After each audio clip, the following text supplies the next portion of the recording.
ഞാൻ പറയുന്നത് എൻ്റെ ജീവിതത്തിൽ നടന്ന ഒരു അനുഭവമാണ്. ഇതിൽ 1% പോലും കൂട്ടിച്ചേർക്കലില്ല. സംഭവം നടന്നിട്ടിപ്പോൾ 1 വർഷമാകുന്നതേ ഉള്ളൂ. സ്ഥലം ചാലിയാർ പുഴ.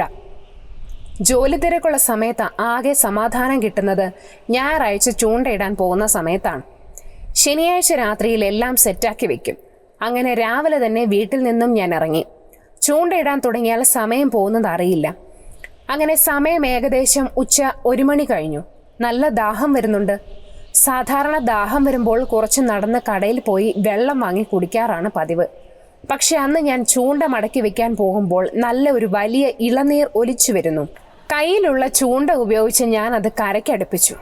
ഒന്നും നോക്കിയില്ല, കാരണം പുഴയുടെ സൈഡിൽ കുറേ തെങ്ങുകളുണ്ട്. അങ്ങനെ കിട്ടിയ സമയം തന്നെ ഞാൻ കല്ല് വെച്ച് അത് കുത്തിപ്പൊട്ടിച്ചു. പിന്നെ അവിടെ സംഭവിച്ചത് ഒരിക്കലും വിചാരിക്കാത്ത സംഭവങ്ങളായിരുന്നു. ആ ഇളനീരിൽ ചുറ്റും ചെറിയ ആണികൾ വെച്ച് അറബിയിൽ എന്തൊക്കെയോ വരച്ചും എഴുതിയും നിറച്ചിരിക്കുന്നു. ഇത് കണ്ടപ്പോൾ തന്നെ എൻ്റെ പകുതി മുക്കാൽ ജീവനും ആവിയായി. കൂടോത്രമാണോ വേറെ വല്ലതുമാണോ എന്ന് ഞാൻ ആലോചിക്കാൻ തുടങ്ങി. അപ്പോഴാണ് ഞാൻ ശ്രദ്ധിച്ചത്, എൻ്റെ വീടിൻ്റെ അടുത്തുള്ള ഒരു ഇക്ക അവിടെ ചൂണ്ടയിടുന്നു. ഞാൻ ഇതുമായി അവരുടെ അടുത്ത് ചെന്ന് കാണിച്ചു കൊടുത്തു. കണ്ടപ്പോൾ തന്നെ ഇക്ക പറഞ്ഞു, "അയ്യോ, നീ എന്തിനാ ആവശ്യമില്ലാത്ത പണിക്ക് പോയത്?" എന്നൊക്കെ ചോദിച്ച് കുറേ പറഞ്ഞു. അവസാനം ഇക്ക പറഞ്ഞു, "കഴിയുന്നത് പോലെ പടച്ചോനെ വിളിക്കുക, എന്നിട്ട് നേരെ പുഴയിലേക്ക് വലിച്ചെറിയൂ" എന്ന്. ഞാൻ അതുപോലെ ചെയ്തു.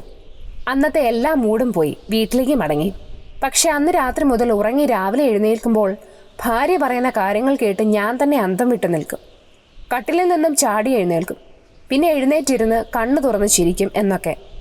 ആദ്യമൊക്കെ ഞാൻ വിചാരിച്ചു അവൾ പറ്റിക്കാൻ വേണ്ടി പറയുകയാണെന്ന്. പക്ഷേ 3 ദിവസം കഴിഞ്ഞപ്പോൾ രാത്രി 3 മണിക്ക് ഞാൻ എഴുന്നേറ്റ് കതക് തുറക്കുകയായിരുന്നു. ശബ്ദം കേട്ട് അവൾ എഴുന്നേറ്റ് എന്നെ പിടിച്ചു വലിച്ചു. നിവൃത്തി കെട്ടപ്പോൾ അവൾ കുടിക്കാൻ കൊണ്ടുവച്ച് വെള്ളം എൻ്റെ തലയിലൂടെ ഒഴിച്ചു. ഞാൻ തന്നെ എന്നെ കണ്ട് പേടിക്കാൻ തുടങ്ങിയിരിക്കുന്നു. അങ്ങനെ ഞാൻ ഈ കാര്യം ഒരു ഉസ്താദിനോട് പറഞ്ഞു. അവർ പറഞ്ഞു, "കുഴപ്പമില്ല." ഒരു നൂൽ കെട്ടിത്തന്നു. പക്ഷേ അത് വീടെത്തിയപ്പോൾ കാണാനില്ല. ആകെ ചത്തുപോയ അവസ്ഥ. അങ്ങനെ രാത്രികളിൽ ഞാൻ ആർത്തു നിലവിളിക്കാൻ തുടങ്ങി. ഉറങ്ങിക്കഴിഞ്ഞാൽ മൂക്കിൽ കുത്തിക്കയറുന്ന ഒരു ചീഞ്ഞ മണം. അങ്ങനെ ഞാൻ ഒരാഴ്ച കഴിഞ്ഞപ്പോൾ നടന്ന കാര്യങ്ങൾ അമ്മയോട് പറഞ്ഞു. അമ്മ വഴക്ക് പറയും, പിന്നെ എനിക്കിഷ്ടപ്പെട്ട ചൂണ്ട പരിപാടി നിർത്തും എന്നൊക്കെ വെച്ചാണ് മറച്ചു വെച്ചത്. അമ്മ ഇതൊക്കെ കേട്ട് അന്തം വിട്ട് എന്നെയും ഭാര്യയും മാറി മാറി നോക്കി. അങ്ങനെ അവസാനം അമ്മ എന്നെ കൂട്ടി കാടാമ്പുഴ അമ്മയെ കാണാൻ പോയി. പക്ഷെ അവിടെ എത്തുന്നത് വരെ ഞാൻ ഓടിച്ച വാഹനം ഏകദേശം 4-5 തവണ ഇടിക്കാൻ പോയി. അറിയില്ല, ആരോ അങ്ങോട്ടും ഇങ്ങോട്ടും വലിക്കുന്നത് പോലെ നല്ല രീതിയിൽ തന്നെ എനിക്ക് അനുഭവപ്പെട്ടു. അങ്ങനെ അമ്പലത്തിലെത്തി.